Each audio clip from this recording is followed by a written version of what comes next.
All right, welcome to Jacket Nation Live, Episode 9, brought to you by Farm Bureau and Mickey Parrish. Want to thank them. If you haven't got a door prize ticket, be sure you get one from Kara and Melanie over here on the right side of the dining room. Want to thank everybody for coming. What an incredible crowd tonight. This may be the biggest one yet. They keep getting bigger every week. Want to thank everybody for coming out. Sorry we don't have right now chairs for everybody, but it's kind of a good problem to have. Thanks for coming out. Tonight we've got we'll have the FFA with us tonight and several of the FFA members. We'll talk about state championship judging contests and FFA program in general. And then we'll go on. We'll have Coach Johnson and the tennis team tonight. And what a year they've had. They have a great year every year. But this year, really an incredible year. It ended up with a state championship. And we'll have several of the tennis players with us tonight. And then we'll turn to football after a great victory on the road at Mena last week. We'll talk about what on the road means going to Mena when we get to that part of the show. But we'll have head coach Christy Fran with us, defensive coordinator Jordan Benson. The Yellow Jackets are the number one defense in the conference, and they proved that Friday night against Mena. And then we'll have several of the players with Zach and Sam and Jay English with us tonight talking some football with a huge game coming up Friday night at Ozarks. And a lot of stuff going on this week as we it's a fun time of the year. We've got football mixed with basketball now starting to come up, so this is a fun time of year at school. And so we're glad everybody came. Thanks H&H for having us back, and they are working as hard as they can to get the food out to you.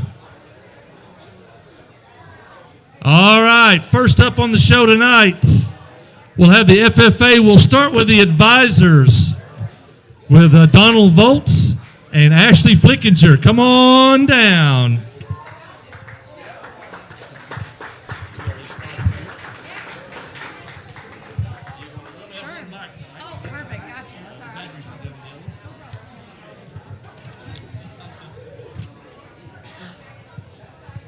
Hey, most of y'all know the advisors for FFA, but I know Ashley's, this is hometown for you. It is, yes. And talk a little bit about coming home. Yeah, so it was a pretty crazy deal. Always wanted to come back home and teach in my own ag program that I grew up in. So it's pretty bittersweet to be able to come back several years later, but very excited to be here and just kind of feels like a piece of the puzzle that fits very well. Well, you know, Clinton's been known for their Agri program, FFA, the judging contest over the year. Talk about what the program was like when you were here and what the program's like now. Absolutely. So we have always been very competitive on the CDE side of things. Several teams almost all our teams always qualified for state.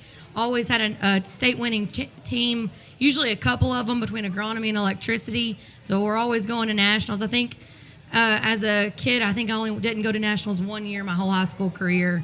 And then on the livestock side of things, it was always kind of middle of the pack. We didn't have really a shining star when I was growing up as a kid, but you kind of see that as a flop to this program now. We've just got so many livestock kids that are excelling and really have quality, and they're driving those animals to be the best that they can be. And our CDE side of it, the contest, I'm super excited about it. Really excited to see what they have to offer this year. Mr. Volts, talk about. I know you're not a Clinton native, but you've been a few other places. I think you're an Arkansas native. Oh, you're not. Well, this is a good perspective. What your perspective of coming to a small town, North Arkansas, and a community that loves its school and its Agri program. Yeah, I have to say, you know, one of the big contrasting differences between here and where I'm from, and I'm originally from California, so I taught there for 7 years, and you know, the thing I love most about being here is the school spirit and the community support. I think it's just second to none, and my wife and I, we reflect on that all the time, and even simple things like Mr. Smith and his wife handing out candy to people dropping off kids for elementary. We absolutely love it here. And so it's just really great to see a community that backs their kids, and it doesn't matter if they're in the chess club or in the FFA or playing football, that there's backing, and I just love to be part of that. It's interesting, since you've been in California, compare agri programs in California and programs in the South. That's a hard comparison, I think, in part because California has a lot more ag programs. Of course, they have a larger population. And, the biggest thing that I really benefited from is that a trend I see happening in Arkansas is the growth of the shop programs. And I'm really happy to be a part of that here. We were fortunate to get a really nice grant to update some machinery and equipment in our shop, and so we're really full steam ahead with that. And I think, those high-paying, high-demand jobs are what are driving our kids into are driving our programs, and our kids are really wanting to pursue those. And so I'm just excited to see in the next 3 to 5 years what this program, the Ag-Ride program, and the school really kind of gears itself towards, and how it sets those kids up for the future. Yeah, that leads me to the next question. Talk about the overview of the whole program and what offerings a student can have from traditional agricultural livestock all the way, as you said, to shop and skilled positions. Talk about those. I'm happy to say that we're a very multifaceted program, and I think a lot of people, they get tied up in that they think that Agri is just showing livestock, and that's just one piece of the puzzle. Ashley really hit on the fact that we have students who excel and are very competitive in the livestock scene. We've long been known for coaching really good judging teams and really good LDE teams, but I think we're really fortunate that we have 3 very strong pathways, and so our students, they jump in our program and they take the introduction classes, and then they get to stem out to 1 or 2 or even 3 pathways. So they can really focus on their plant science side of their education, pursue a degree in plant and soil science. They steer towards the animal science pathway, and so they could pursue a career in the animal systems or animal science. And then, of course, we have the power structure and technical systems, which is the shop pathway. And so we're really happy to see the growth in that. Again, new equipment, new guiding principles. We have a concurrent welding class with North Arkansas College, and we're really happy to offer that to our students. And just, again, 3 different avenues for students with 3 different skill sets or 3 different interests. And I think we're really doing a good job of hitting all our bases there. Of course, we're still excited to see how that grows. There are some other opportunities as we continue to grow and we continue to develop and kids continue to get in our class. What other opportunities can we offer them? It wouldn't be out of the question to offer some kind of agri-communications, agribusiness, ag-leadership type pathways. And I think we already dabble in those things now. And so it's just seeing what we can do with them as we continue to grow.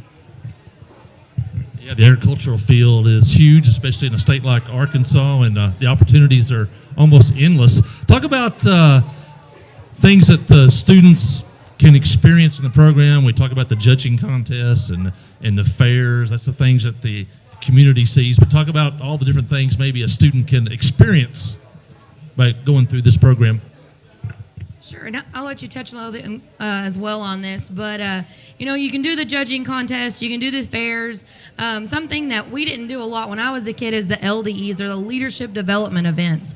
So a lot of kids can go and they can learn how to conduct a meeting. They can learn how to job interview.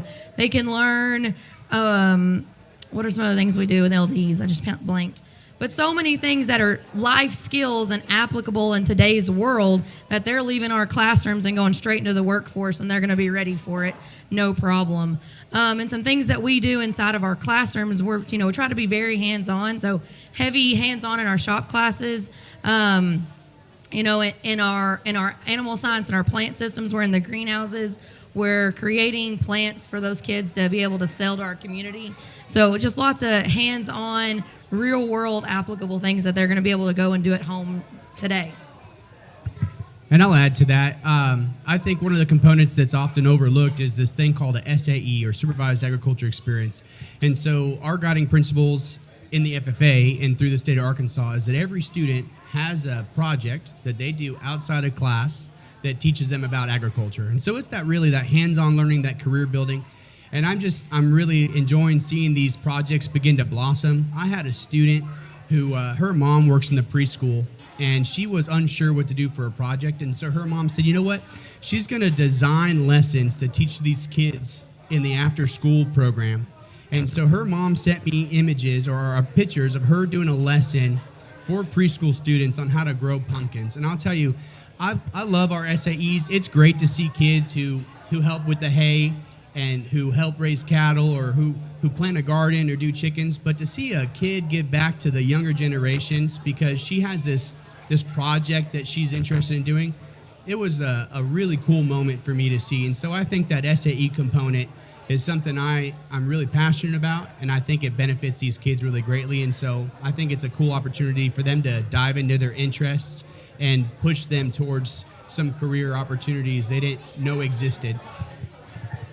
Well, as you know, as you can look at this crowd, this is a community that's always willing to help. What could the community do to support the Agri department? Well, I'll tell you, I just want to brag on a few of our community members already. We have so much community support. Just in the short time that I've been with Clinton FFA, Clinton Feed and Supply has donated a pallet of shavings for fair kids. Tractor Supply donated a whole pallet of shavings. Chris Bates with Bates Mechanical fixed our treadmill. I think it took him like 4 days. He ordered a motor. He came out and assessed it, ordered a motor, and installed it, and we had a treadmill working within less than a week. Just, I mean, unbelievable dedication from our community members.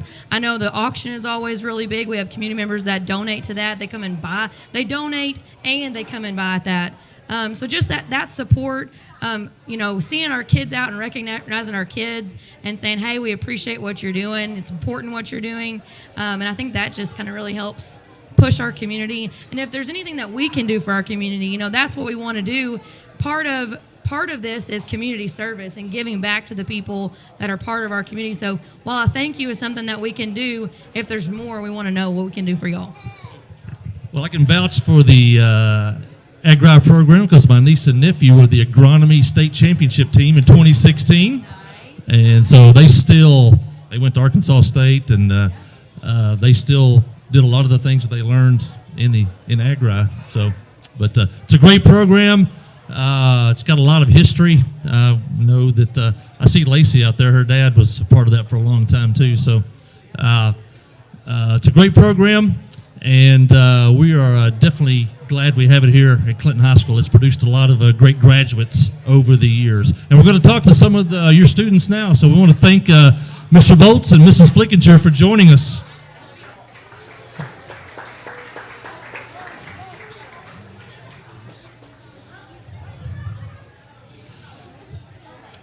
Let's see. Let's start with Gabby Bramlett, Avery Malabanan, and let's go with Landon Bates. We're going to take them in groups of 3.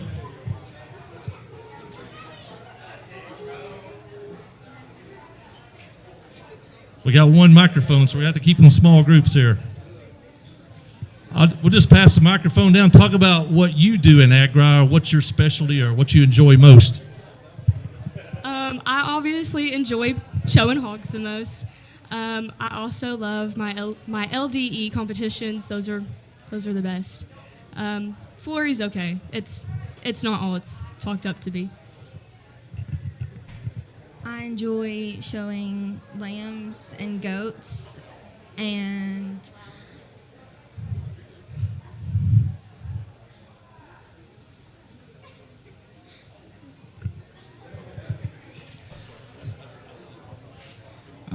so I do a lot in Agri. We have an ag mechanics competition. I really enjoy that. This year we have done actually a lot more in the shop than we used to, which has been amazing. We used to not put a ton of hours in the shop, and we've put a ton in lately. I've really enjoyed that. And then I also show sheep. It's not all it's worked up to be. Sheep are a lot more work than sports are. And then I showed a hog at County Fair and placed 3rd. I actually stole it from Amory. She had to go in with a different hog. but ended up doing good with it. So I think technically I won.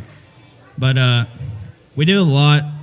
We've actually gone to a lot of competitions. I won district fair with ag mechanics, and then we went on to AYE and state. We didn't do amazing at state, but AYE we placed second in class, which was really good.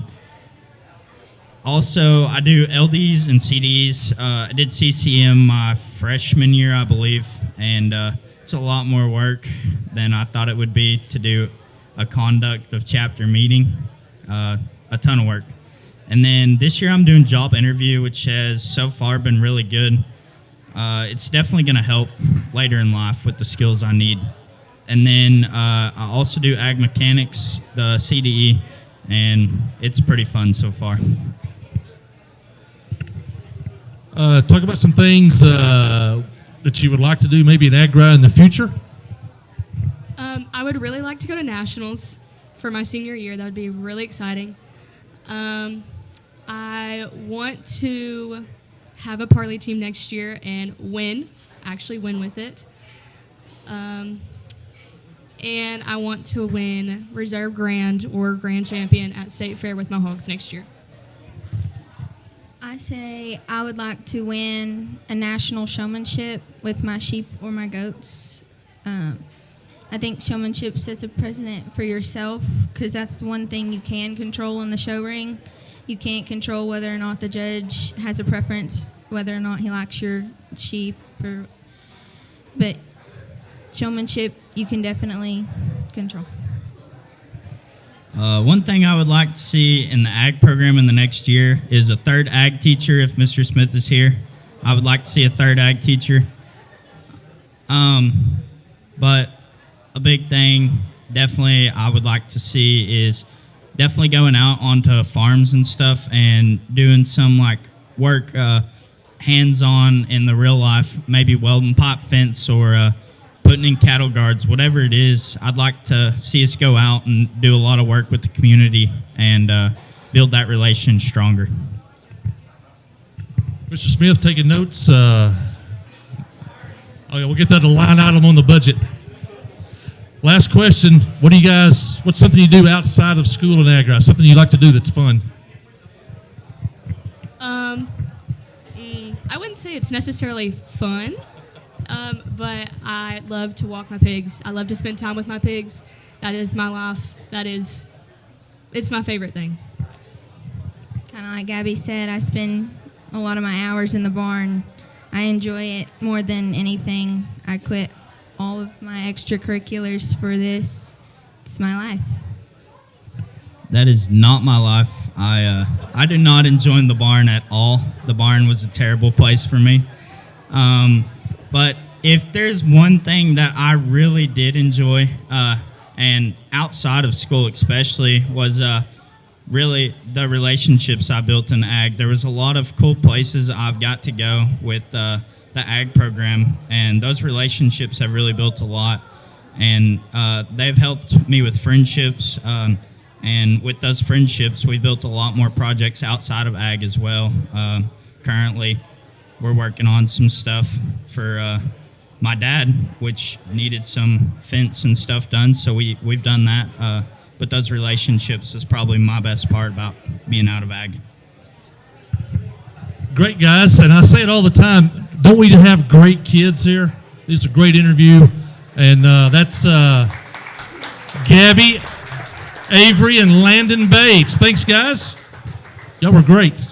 Landon may need his own show one day.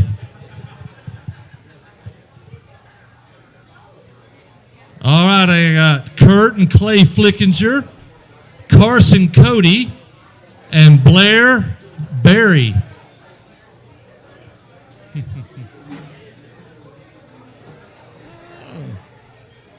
Is that your mom? Okay. Come on, guys.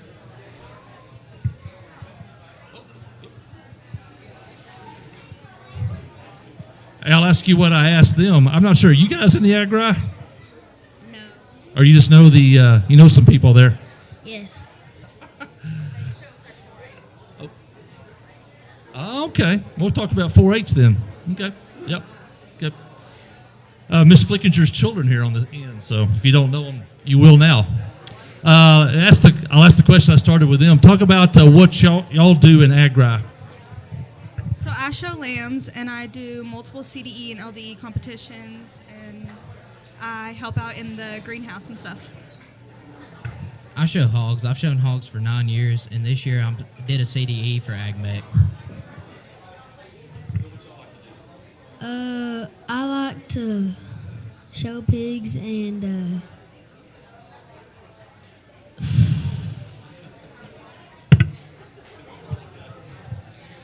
I show lambs, and the one thing I really like to do is go to shows and meet new friends and win. So you started in Agri, you've done some things now. What are like some goals you would like to do before you get out of Agri? Some things you'd like to accomplish? Like Gabby said, I'd like to go to nationals next year, and I'd like to win a class at state. I'd probably like to go to a few national shows and maybe compete in national level. I'd like to accomplish getting a belt buckle from showing pigs, and I'd also like to accomplish doing a few more shows before the season's over. I would like going to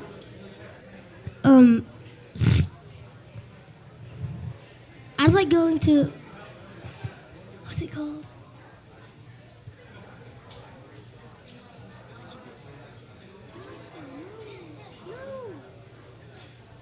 What it's called. The Nationals. What? I would like to go to NYE.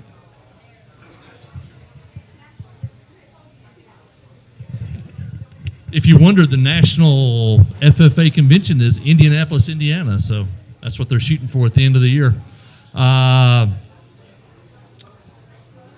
Let me ask you two, there's something outside of Agri you like to do, a hobby, fun things, interests, music?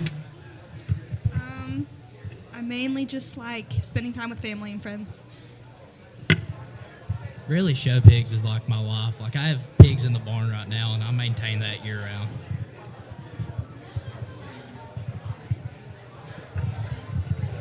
Now, I don't know, but I've been doing football for a long time. These two guys' dad was a pretty good football player. You guys have any interest in football? Or did Dad tell you how good he was? Dad sometimes tells us how good he is. Sometimes he tells us the things that he got to do that he really didn't get to do so much that I really want to do.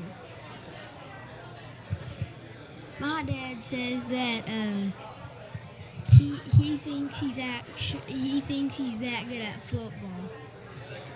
He thinks he's actually not. I don't know if you can hear that, but he said, my dad thinks he's that good at football. But Dad was good. That was a conference championship team he played on, undefeated, back in 2005. So football may be in you guys' future. All right, there's another crew of Agri students. Give them a big hand.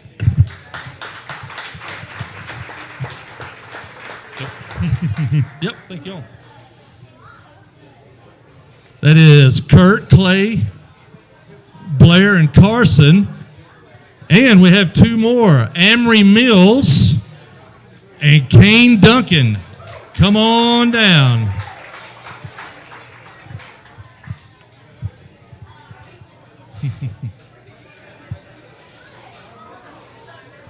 I'll ask you what I asked them. Tell the folks out there what's y'all's specialty in Agri. I show hogs, and then I do ag mechanics CDE, and then I show ag mechanics. I also show hogs, and I'm in LDEs and CDEs, and I'm the chapter president. And as I asked them too, what are some of the goals you'd like to achieve before you get out of the Agri program? Well, This year, the only thing we really got left is CDEs, so I'd like to try to go to state for Ag Mechanics CDE, and then we got another competition, Farm Bureau coming up, so I'd like to do good at Farm Bureau. For me, I would also like to do good in CDEs and LDEs, and also I would like to at least win a class at NYE. Now, when is what's judging season? Is that in the fall or the spring? You know, have the state judging contest. It's about like February. So that comes up second semester. We had I think Chloe Hudson was telling us all about that you take the test, but you don't know for like 24 hours if you've won or not. That would have to be pretty nerve-wracking. And so, but tell the folks things you like to do outside of Agri, some fun things or shows you like, movies you watch, music, things like that. What I like to do out of school is I like to hunt mostly duck hunt, and then that's about it. My outside life is all pigs. I really only do pigs, so yeah. Pigs seem to be pretty popular here in Clinton, so I'll have to tell you this story. I had a cousin, and this was long time ago, but he had the nickname Porker, and I asked somebody how he got that nickname, and my Uncle Jack one time told me, he said, well, when he was in high school, he raised pigs, so the kids called him Porker, and it stuck. So, but pigs seem to be pretty popular here in Clinton, and definitely popular with me at supper time. All right, that is Amory Mills and Kane Duncan.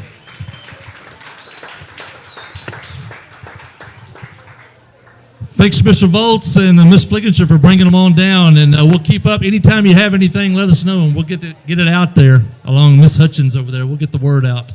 And so we got great sports programs that win a lot, but we also got a great Agri program that wins a lot. So thanks for the Agri program. Up next, it's going to be the tennis program. And we'll start with Coach Johnson. Coach Jay.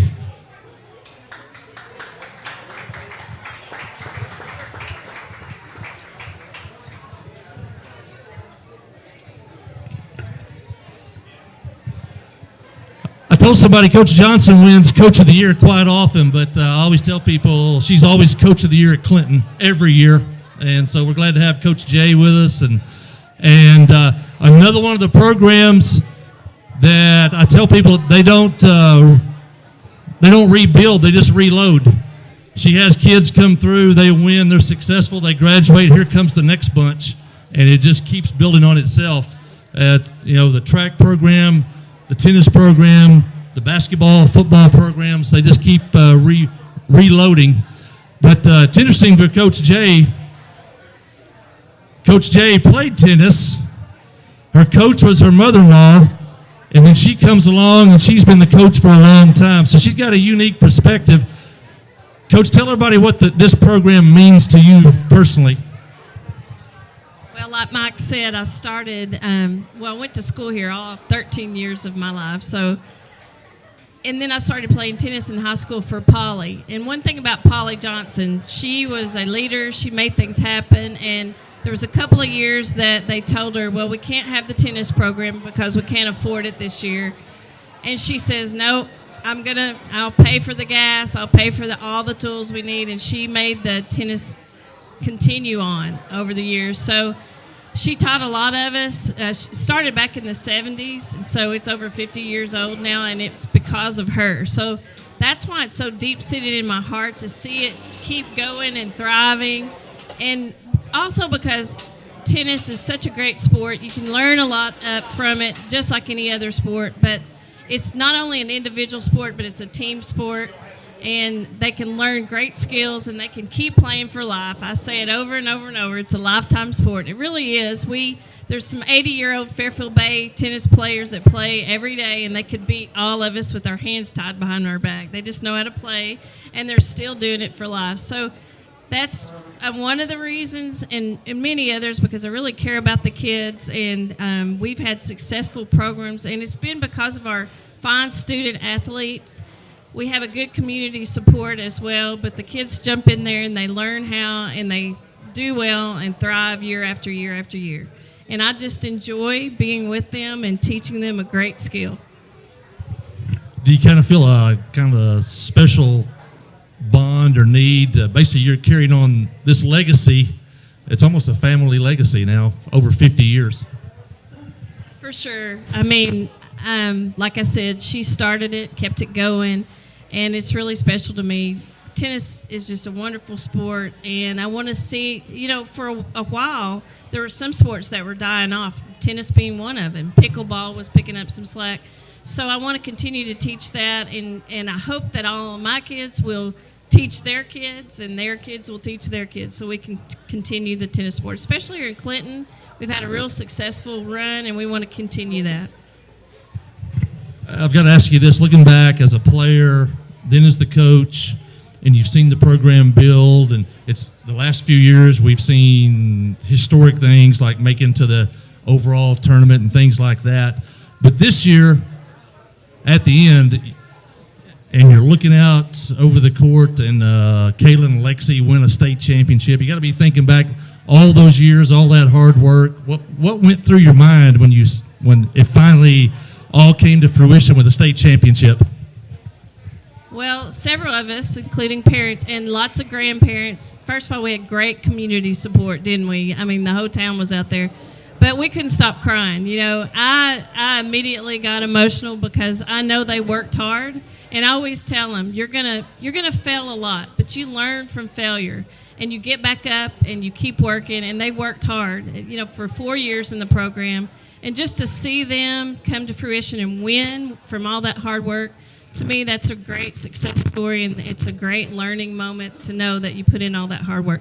But it was bittersweet because I had a great boys team that really wanted to win state this year. And I've told them there were 5 doubles teams in that boys group this year that any of them could have won state, and it could have been ours. They finished in the top 4, and they really wanted to win, so they were on the other court, and they did not win state. So it was bittersweet in a way. The elation and the joy of seeing the girls win was fabulous. And knowing that my boys were learning a hard lesson too, that you're going to get beat sometimes and you got to get back up and just keep going. And they've done that well. I'm so proud of all of them. I know you mentioned the community support. Tennis and some other sports don't really lend themselves very much to attendance because a lot of times they're played during the workday, things like that. But you know, people flocked over to Fairfield Bay to see the home matches. But up at Clarksville at the state tournament in the middle of a workday, Clinton by far had the largest turnout of fans, and I think that's got to be it says a lot about the community, and it says a lot about you, and it says a lot about the tennis program. It was just fantastic because a lot of the coaches there said, now this is what tennis is really like when you go to a college game. It's really loud and people are yelling for the team. And we were loud and proud. I mean, I was so excited, and it helped us win games. Anytime you can go and support your teams, you're really pushing them further. So I was so proud to see all the support that we have. Thank you, parents. Thank you, grandparents. Thank you, community. We live in the greatest town. We really do. Before we talk about this year's team, talk about this year's senior class. I know that's a special class, and y'all were pretty close. Well, there's 7 of them, and most of them are here tonight. You're going to hear them talk, but they were just a really fine Christian young group. You know, I learned from them, and we all grew together, and they mentored all the young ones coming up because we have a lot of 9th graders that came on, and they really helped pull that team and coach them as well. So I can't say enough about them. Every year I always say this is the best team we've ever had, and I really mean that because every year I think we get better and better and better. But I'm going to miss these seniors. All of them I think have been with us 4 years through the whole program and started even earlier than that. So I couldn't say enough about them. And again, you're going to get to hear from them individually. But the hard work that they put in, but just mainly their leadership was fantastic this year. Talk about the team as a whole and where they started at the end of the year and how they progressed through the year to a state championship, a Final Four, district championships, all conference players, all state. It was another special year, but they're all great years. Yellow Jacket tennis. Well, this is my 16th year. The first couple I was assistant with the other Miss Aldsworth, coach. Remember tennis, anyone? That was Miss Aldsworth. But these last few years, the last 4 with the group that I've had, have been building and building and building. Every year they've won. Kaylin and Lexi were undefeated last year in conference, undefeated this year. Didn't get beat last year till state, and this year they didn't get beat at all as a team. And then my boys too, Carson. I mean, they've just been so awesome, Carson and Noah. I don't want to talk about it too much because I know they wanted to win so badly that it was just unbelievable how well they did, though. And they've been working so hard for 4 years, and this year they were a doubles team. But Noah was undefeated for a conference year. Carson played last year as a doubles team, and then they paired up this year. But throughout the years, again, last year we had a double district championship. Both my teams were district championships. We had a lot of seniors on those teams. And this year we had 2 doubles district championships, boys and girls. We had a girls runner-up district and a girls state runner-up district, and then of course the state championship with Lexi and Kaylin. So they made history this year. That's the first state championship team for tennis in Clinton. So that's a fabulous accomplishment. I don't know if they realize it yet, what an accomplishment it is to win a state championship. And their name's going to be on the wall of the arena for years to come. And I'm just really proud of them. All right, I can't let Coach Jay leave without her famous slogan. Take it away, Coach.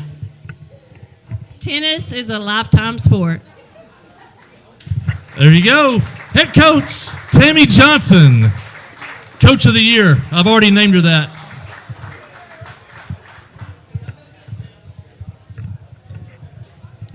Let's start with Lexi Wallace and Kaylin Lastly.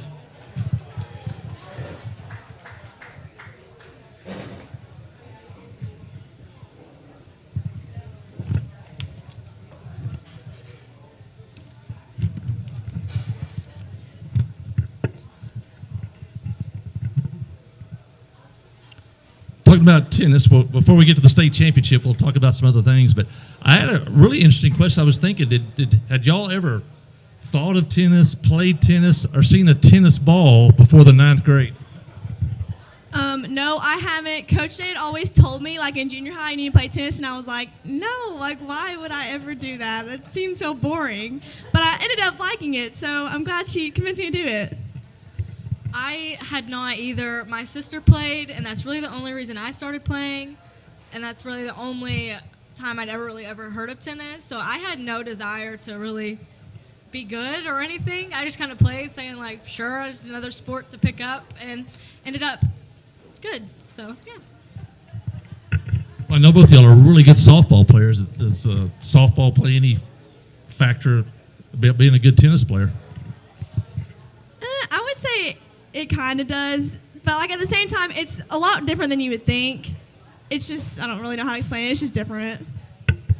I would say it does, but probably not in a good way, because you get up there and you swing like you're in the softball game, and your ball ends up over the fence. Not just over the net, but over the fence. So that was a really big adjustment, I will say, because it's a totally different movement, and it was pretty hard to figure that out at first. For those of you not familiar with tennis, hitting it over the fence in tennis is not good. It is good in softball. All right. At what point in the last 4 years did you ever dream, hey, a state championship is possible? At what point, freshman, sophomore, junior, was there some match, hey, we might be able to win this someday?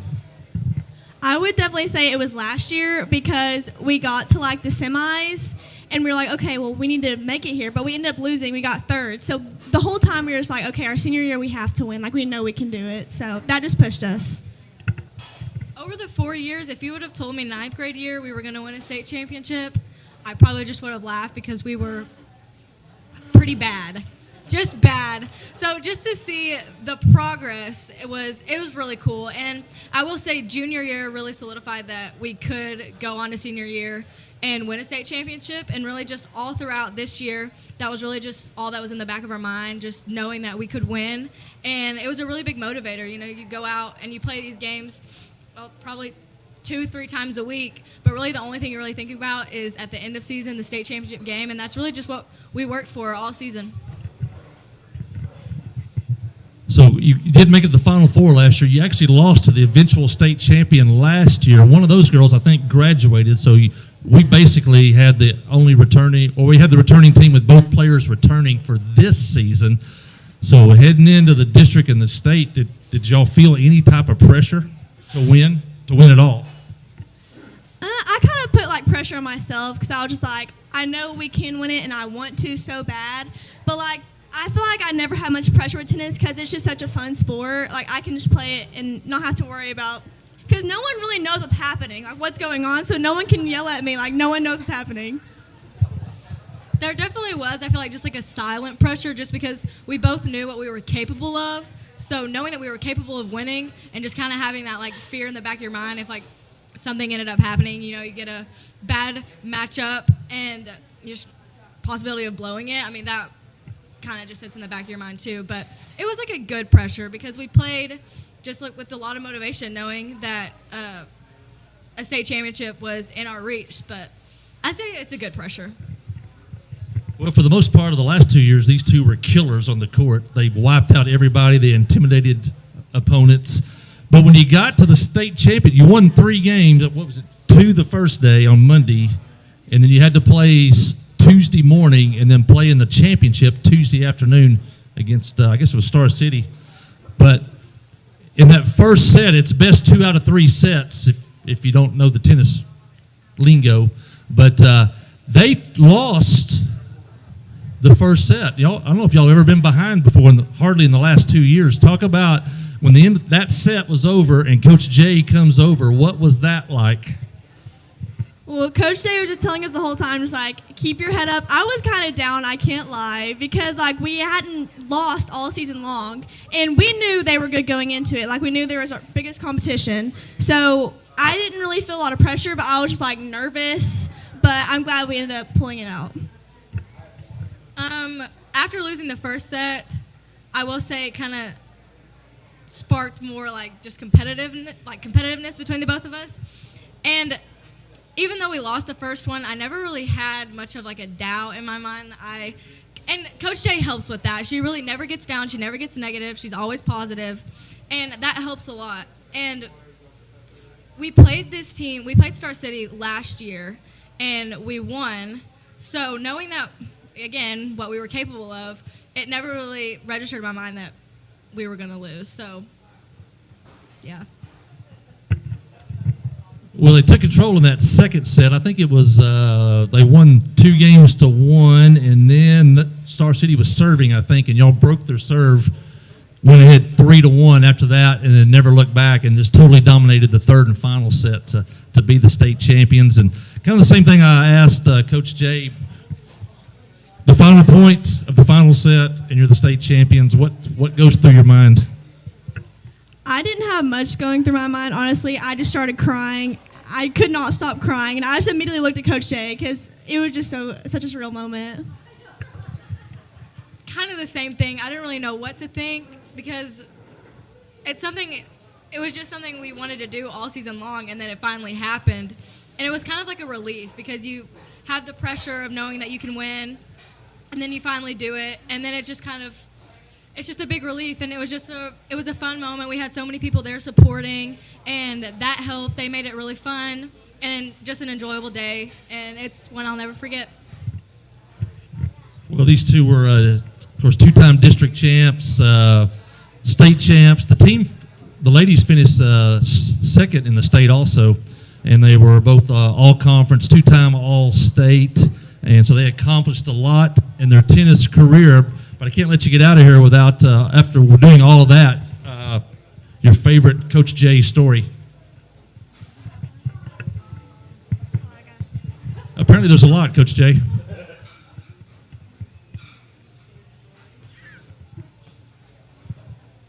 What about the Coach Jay coaching style? Talk about that. Okay, I'll say one. At state, those games are so competitive, and there's so many people there really for both teams, and it's just your emotions are high, not only for the players but also the parents, but Coach J will never back down talking to a parent. And it's kind of, I wouldn't say awkward, but normally like me and Kaylin, we don't talk much in our matches. We're kind of just silent, even if it is kind of like chippy or calling bad calls, because in tennis, the players call the calls, and you kind of just have to go with, just honesty.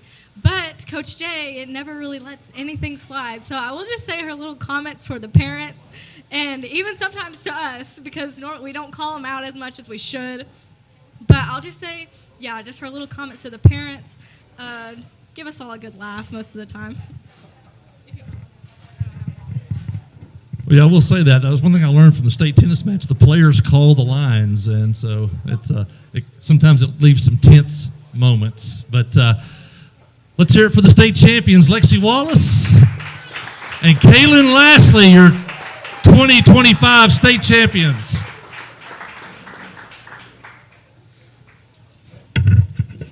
All right, let's bring up Noah Calhoun, Carson Rabowen, and Red Horton. Rhett with us? Come on down, Rhett.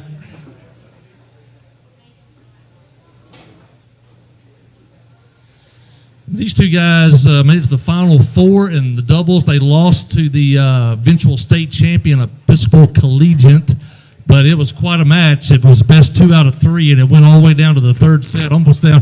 The second set, I believe, went extra, or was it the first set? You get, if it's tied 6 games to 6 games, you got to win by 2. So it kept going for a while. It was really intense, and these two guys really put up a fight against what would turn out to be the state champions. Probably a better match than they had in the state finals. So you guys talk about playing together. Well, I guess I asked you the same question they did. Have y'all ever played any tennis before the 9th grade? Yeah, well, Megan used to play, my older sister, so I would go and play with her. But it got to the point where I was just losing too many balls, so she ended up just not inviting me anymore. So I didn't really see a tennis ball until that summer of 8th grade year, or 9th grade, I guess. I didn't start in 9th grade, but I played with Noah and Logan a lot, and I like to tell people I wasn't playing competitively for 4 years, but it's a whole different game when you're out there just having fun versus like playing in high school. So that's kind of my spiel on that. But yeah, I've been playing for, I would say, 4 years. So in 9th grade, I wasn't playing tennis. I was, I think I was showing animals. I think I was showing a pig and a lamb that year. And, well, a whole bunch of my buddies, they were playing tennis, and I was just like, oh, I'm getting a little tired of showing these animals, so I'm going to go play tennis in the fall instead of showing those animals. And, yeah, so freshman year I didn't play, but then 10th grade year, I joined with Carson, and and we just played tennis, It was fun. There was definitely times before the season to where I would be totally learning. They knew what they were doing. I had no clue. And they used to get so mad at me because I just wasn't to their level and stuff. And it was just a bad time out there, But apparently you stuck with it, improved rapidly. And I think Rhett played singles, right? I played singles at the beginning of the year, but I wasn't as fast as the other players, so I switched to double. Now, Noah played singles last year, right? And now talk about the decision for you and Carson to come together as a doubles team. Well, I played the state champion a lot. He's a good friend of mine, and honestly, I just knew I couldn't beat him, and I figured I could help Carson out at the same time and just play with my best friend, which it really did pay off because not only did I go further, I got top 4, but I also got more memories that are going to last way far beyond tennis. Oh, yeah, it was really the only choice we had, I'd say, but it was a good choice. We got pretty far. It did not go smoothly at first, I'll say, because he was in singles and I've been playing doubles my whole career. And man, we got in a lot of fights, like every single time we practiced with each other.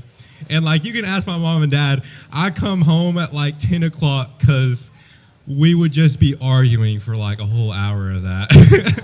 So it wasn't the smoothest transition, but throughout the season we got a lot better, and it was just like bread and butter. I mean, it was just good. I guess I'll ask you guys, how difficult is it to go from being a singles player to doubles? What's the teamwork involved to all of a sudden you're one-on-one, now you're working with a teammate? Well, I mean, you would think it would be easier saying that you got, I mean, 2 more alleys and a singles line, but it's a big thing when you got another guy on the other side of the net. I know, especially for my returns, in singles you can kind of just effortlessly get it over the net, but when you're playing doubles, you kind of got to think about what the net person's doing, because, I mean, there was plenty of times Carson almost got killed, and it's all because I was so used to singles just laying it up for him, but it's a lot different. I would say harder, more strategy.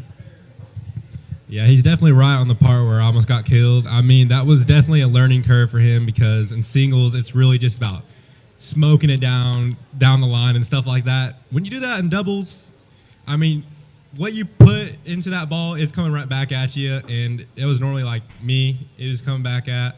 But, I mean, once we kind of got past just like the ego, you know, we just got to put the ball in a certain way. Once we got past the smoking it, I mean, it was a lot smoother from there. I definitely enjoy doubles way more than singles. A lot of those guys, they were probably, I don't know, 6 foot and 120 pounds. They were real skinny and way faster than me. You know, I didn't enjoy it. I didn't like running for the ball. I liked the ball. I liked when the ball came to me. You know, I liked it when I was in a good spot and I could just hit it right back at them. I didn't like running for it, but. Yeah, no, being a singles player and going to a doubles it's easier on the player. It definitely is, because in singles, you're placing it, and then your opponent is also placing it at the same time. So you got to be back and forth, side to side. It was a lot more than doubles, you know. Doubles, you're moving back and forth. And I mean, I guess back and forth, and most of the time, you're having half of the court, and your buddy's also having half of the court, so it's easier. All right, you guys did win a district championship. These two guys took home all-state recognition. Talk about a district championship. That's big. I guess I got to answer Carson's questions, but I mean, it was different than singles. I would say it was a little easier because, I mean, we played everybody all conference and we're undefeated, but I don't know. I feel like when you do come in there undefeated and just with the same mindset of just another day at conference, I guess it plays off way better. And I don't know, I was really just hoping for state. I didn't think too much about conference, but it was definitely good. Yeah, I didn't really have a doubt we weren't going to win conference. And I'm not saying that in a cocky way, but like tennis is mostly just a side sport for mostly anyone who plays it. And me and Noah, we played a lot, put a lot of hours in it. So I mean, you get as much as you put into it. Is definitely one of those sports like that. So we came in there and we probably had about 1,000 hours more than anybody in there. So the competition wasn't great, but honestly, it still felt really good because, you know, you get to see the benefits of, you know, all the work you put in. But yeah, it was really cool. Well, and then, as we said, they lost to Episcopal Collegiate in the state Final Four. Episcopal went on to win, but that match was, as Coach Jay said, it was going on next door to Kaylin and Lexi's match. We were able to watch both at the same time, and it was pretty intense competition. And both teams were. It was a state championship match in the semifinals. So we want to thank you guys for coming. As Noah and Carson made the all-state team this year, and that's big time. And so we want to thank all three of these guys, part of the Yellow Jacket boys tennis program. Rhett, Carson, and Noah. Katie Grace Alexander, Cadence Warren, come on down.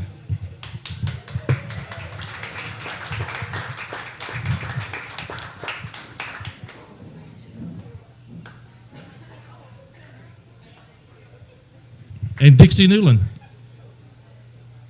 Dixie with us? Dixie.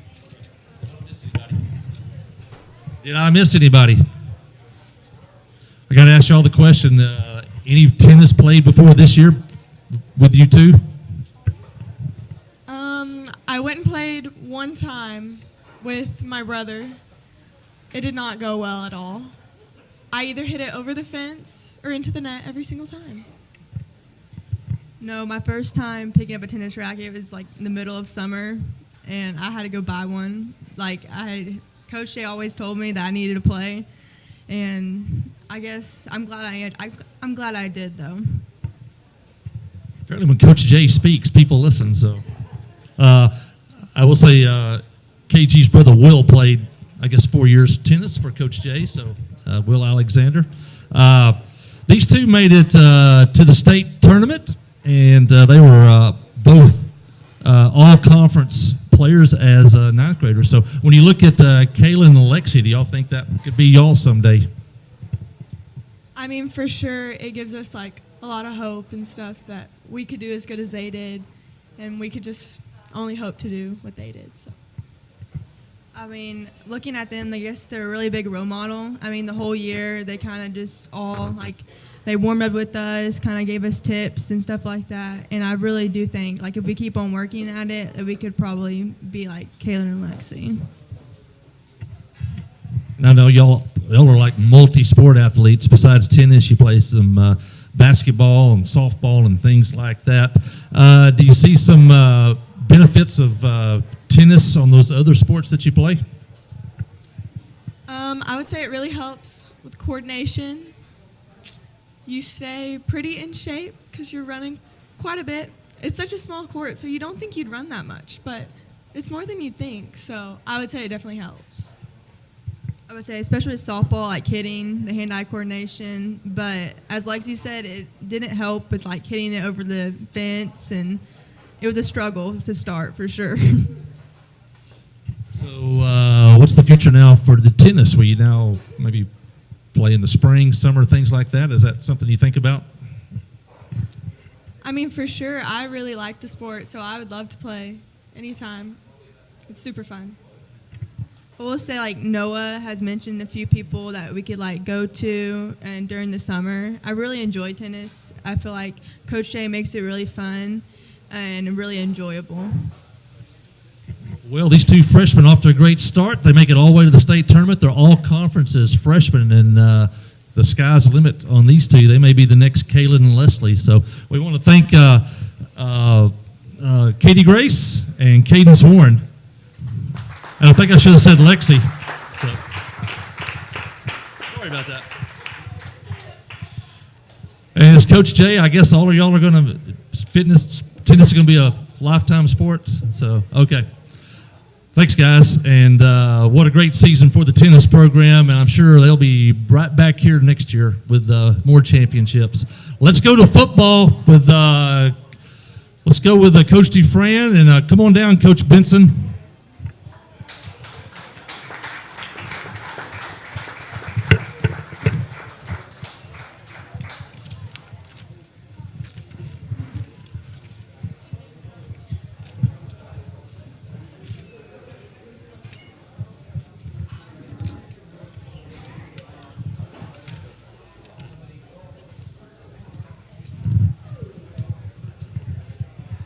If you didn't see the game or didn't go, we had a lot of folks that made the long trip to Mena. In fact, I think we left here at 12:30. It's about 4.5 hours after we stopped and ate and had really slow traffic between Dardanelle and Danville. But Coach, I was really impressed with the win because you consider that's a team that beat us last year here, and then we had to ride that bus for a long ways. But they got out, and the guys played great. Really, we've had a tough road schedule this year, and a lot of our big games have been on the road so far, and got another big one Friday. But, this senior group, just being able to handle that, and, it doesn't make a biggest difference with this group because they kind of been in the fire, and it just helps being able to go on the road and have that experience. But, man, that was a long way. I felt like I was in Oklahoma. I could see it from where we were. You can see it from there, and I think Jory Tumbles, I don't know if he's still here or not. Jory said we were gone for 13 hours from the time we left until we got back, so quite a road trip. The running game, Coach, I know you love the running game, and it was in fine form. Friday night, the Jackets rolled up 355 yards on the ground, 6 yards per carry for the Jackets, and Rylan Jones, 185 on 25 carries. Zach Hunt Gonzalez, 134 yards on 20 carries. In fact, that 1-2 punch carried the ball 45 times out of 59 rushing attempts. I mean, they just kind of did what they always do. They're going to run hard, hard to tackle. And I'm going to tell you, Rylan lead blocking for Zach on some plays was some big collisions. And, I mean, they block for each other. Zach blocks for him around the end. And it's just good to see when, two seniors are blocking for each other and fighting for every yard. And, I'm going to give them the ball 45 times, and may happen again this Friday. I hope they get some rest. The Jackets came out. Offense has been really got off to fast starts this year. You go on the road, we ride the long bus trip, and you score the first 3 times you have the football. Brody, once again, really efficient, 8 out of 10 throwing the football. Had a touchdown pass to Sam, had a 2-point conversion to Colton to go along with that running attack. But talk about the offense in general. It just really clicking. Again, I mean, I just keep mentioning it, but it's seniors and seniors and seniors, and we can do a lot with them. We can run it, we can throw it, kind of make them guard us sideline to sideline, and it just kind of opens up a lot of stuff. And when Zach and Rylan are running the ball hard, then it opens up, Sam and Colton on the outside, and so that's why we're pretty efficient when we do throw it. Is they're open a lot, and Brody does a good job of getting it to them, letting them create in space a lot of times. And so yeah, it's been a fun.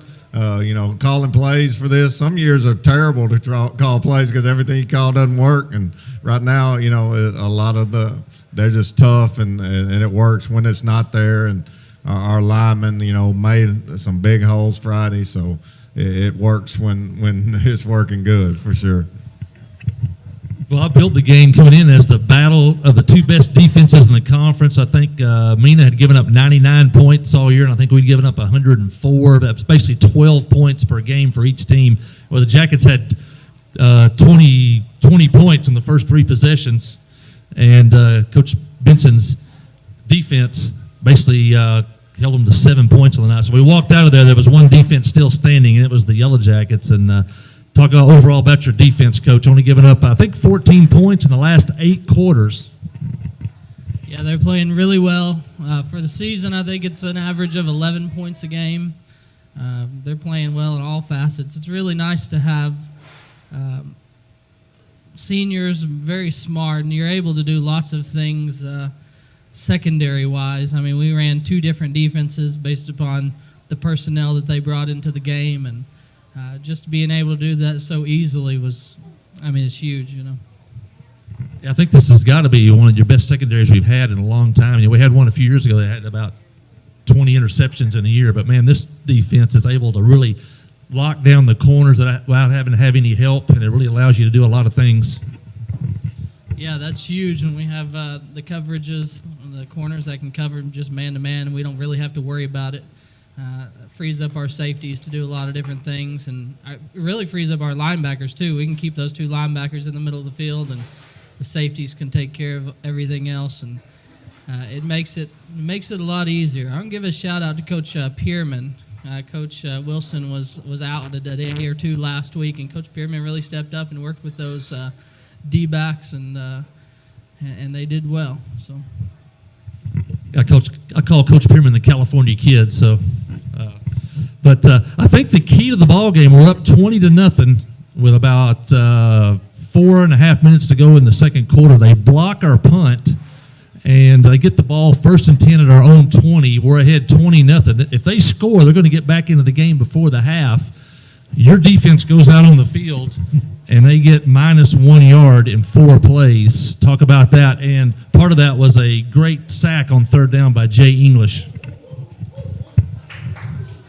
Yeah, Jay played really, really well Friday night. I was super proud of him, and really all year long he's played well, especially pass rushing. And so, yeah, that was huge. We work on, being put in bad situations, and sometimes you are, and you just have to respond. You just got to stand up, and I think we did well on that Friday night. Coach Wilson told me to mention that they dropped back 38 times to pass it, and they completed 12 passes on 38 attempts, and 3 or 4 of those was for 1 or 2 yards. So I forgot to mention that when we were talking secondary.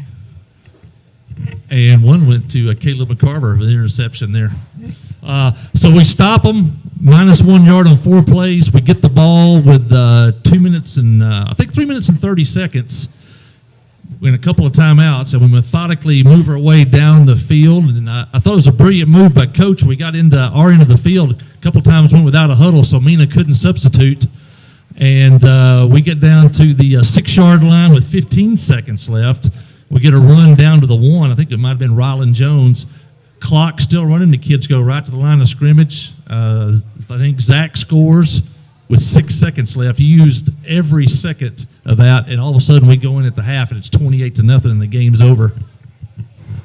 Yeah, I mean, when we got them on the run, a lot of times, when we go quick, they couldn't line up real good, and I think basically we ran it from the 20 to the goal line with, just all runs and just busting a few plays, and then we went quick, and I could tell they were tired, and when we get somebody on the ropes like that, and kind of goes back to them 20-40s that we ran today, we're going to be in shape, and we feel like other teams are not as good a shape as us, so it helps, and again, it just they knew what we were going to run, and just I called the play and no huddle, and we executed it really well. So yeah, and I had a timeout and never used it. So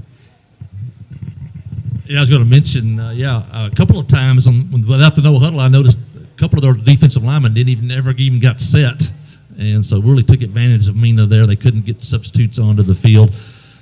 Before we leave this game, Coach Benson, talk a little bit about your overall thoughts on the defense in the Mina game. Another big game by Briar Gadberry and some of those. Jay English had 3 sacks in the ball game, and got a lot of pressure on the quarterback in that one.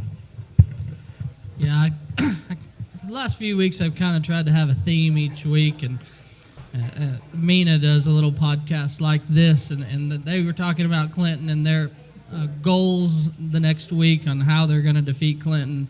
Their number 1 goal was to establish the run. And so in our pre-practice discussion, we really talked about, they're going to try to establish the run on us. They think that they can do that, and they came out with 80 yards rushing. And then the second thing was that they were going to try to beat us with formations and motions. And I think we lined up correctly to every formation and rolled with every motion correctly. And, they're just playing really well. So proud of how they're doing.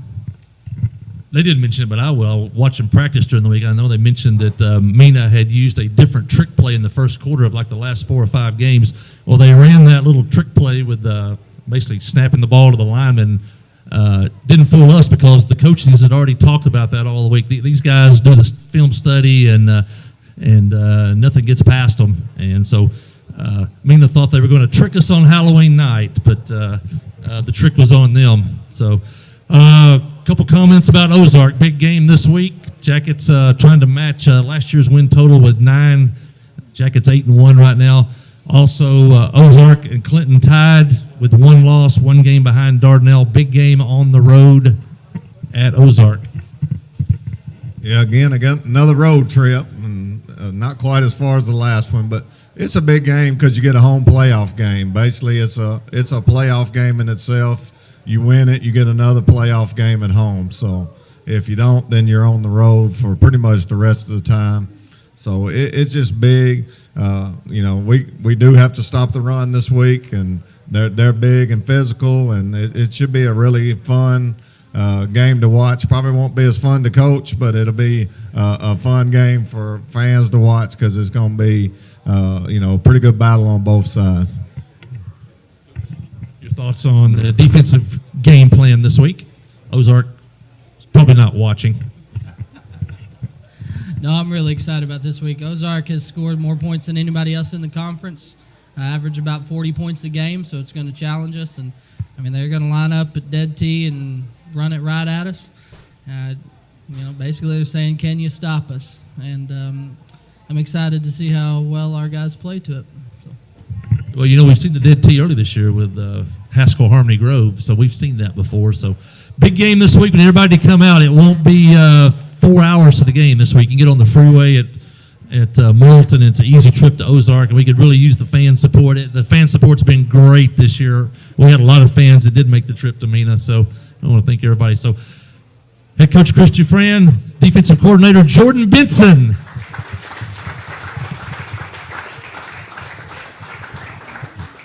Let's get Sam Standridge, Jay English, Zach Hunt Gonzalez. Come on down.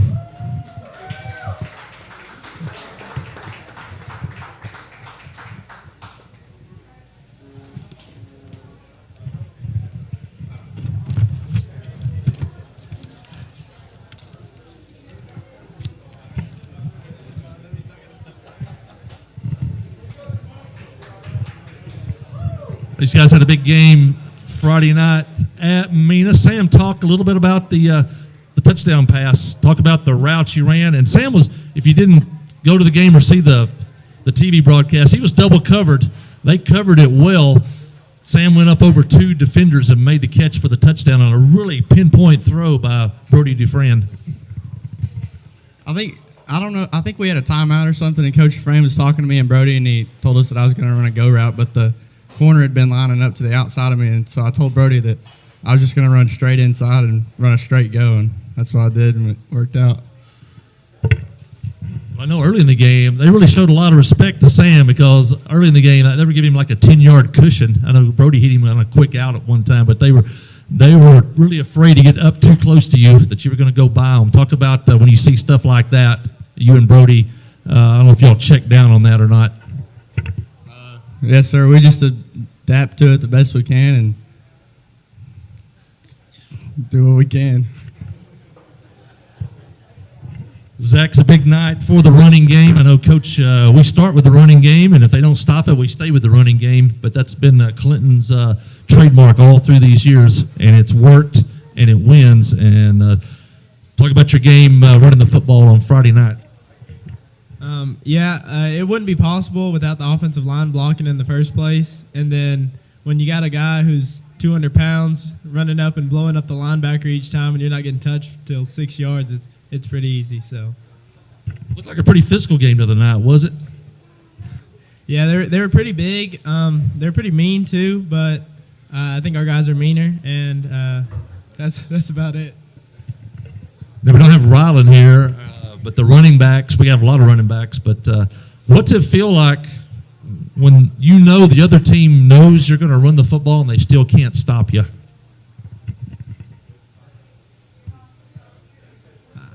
I don't know. I feel like that's most of the games we play. I think they know we're going to run the ball, but that's what we're best at, and we got the guys up front to do it. So.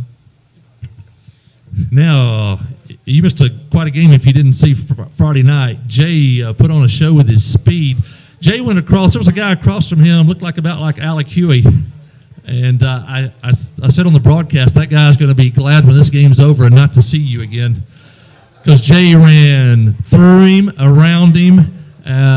He was a left tackle. That's supposed to be your best, one of your best linemen, that left tackle. And Jay just ran around him all night long. Had 3 sacks in the game, none bigger than that one at the 20-yard line. Talk about your whole night defense and getting to the quarterback.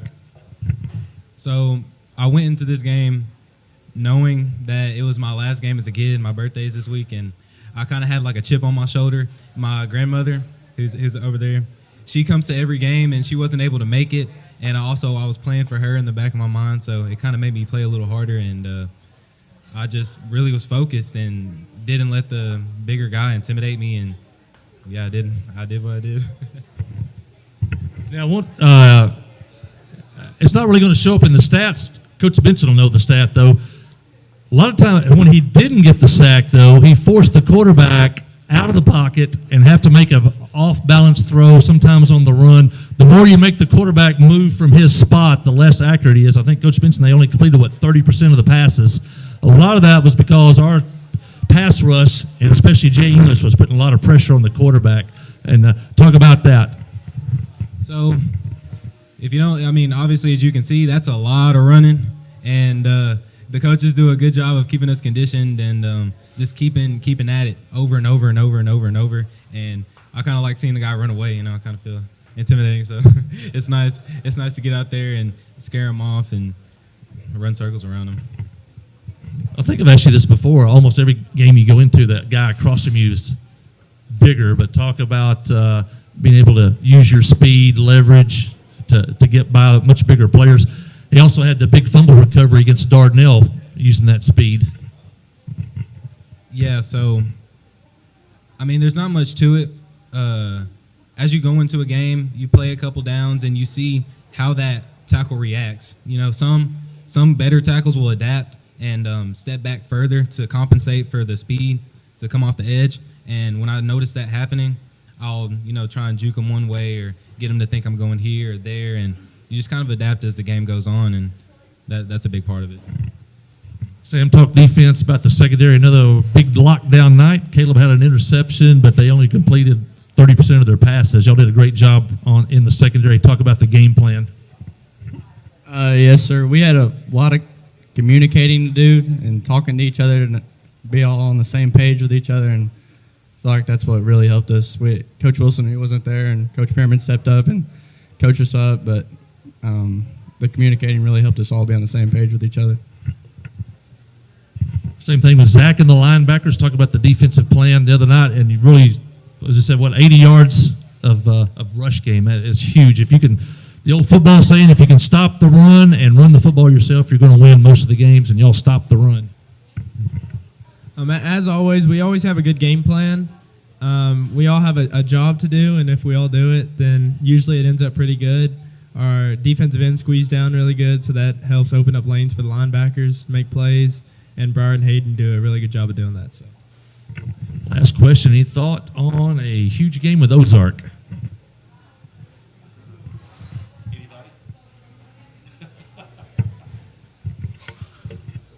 We're going to take it to them and beat them. Yeah, I'm ready to beat some hillbillies. Yeah. It'll be a good game. All right, I like these guys, I like the confidence, and these guys were great this week. We're going for we'd like to get a share of the conference title if Mina will help us out, but we definitely want to get that second playoff seed Friday night at Ozark. Please come on out, cheer these guys on. They're definitely worth it. These are high-character kids, and they deserve the support. So we've got Sam Standridge, Jay English, and Zach Hunt Gonzalez.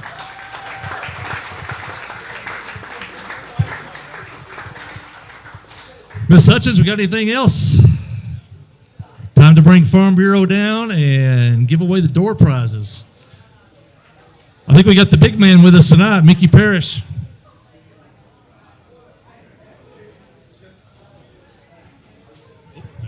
Thank you, Mike. Appreciate you all being here tonight. I just want to say to Kaylin and Lexi, I don't think we understand how big of a deal a state championship is. It's a big deal. There's not that many of those that are given out each year. And so I want to tell you girls how much I appreciate y'all's effort. Look forward to watching you in basketball and softball. And, you've set a precedent. There's no reason not to win state in those too, right? It's a big deal. Be sure you tell them how big of a deal it is. Thank you for what you've done for Clinton High School and for Clinton. I really appreciate it. Okay, we ready? You got a ticket? I picked it. I don't have my glasses. All right, you ready? Here we go. Kara is modeling the trophy here. 3007698. Anybody? Reese the winner. All right. There's your lunchbox for tomorrow. Thanks, Mickey and Farm Bureau. They have been great sponsors this year. Thank everybody for coming out. We'll be back for a playoff edition next Monday night. We'll have some old Yellow Jackets come in and talk about the playoffs. Thanks everybody for coming out. It was a huge turnout tonight.